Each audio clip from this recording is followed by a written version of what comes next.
For our author study, we chose Sophie Blackall.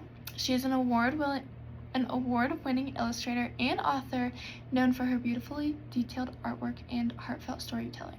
Looking across her books like Ahoy, Hello Lighthouse, Farmhouse, and The Baby Tree, we noticed some really powerful themes and patterns that run all throughout her work. One of the biggest themes we discovered is connection between people, generations, and between humans and the spaces that they live in.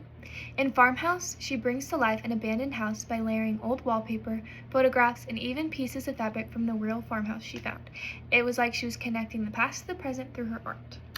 And in Hello Lighthouse, that same idea of connection shows up through the rhythm of the sea and the daily life of a lighthouse keeper, reminding readers that even in isolation, there's beauty and meaning in small, steady acts of care. Another pattern we found is her attention to everyday wonder.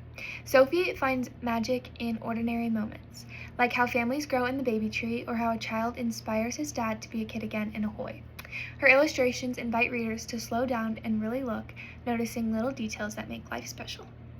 What excited us the most about this study was learning how much of her real life ends up in her books. At the beginning, we thought that it wasn't really shown in her books, but through deeper digging, we found that she actually used materials from a real farmhouse, and even her move from Australia to New York shaped how she sees home and belonging.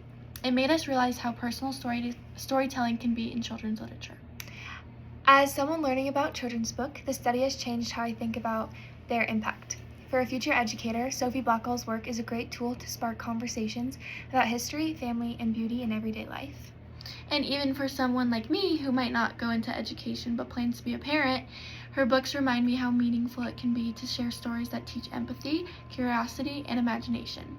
Reading with children, whether it is in a classroom or at home, can create the same sense of connection that Blackall stories celebrate.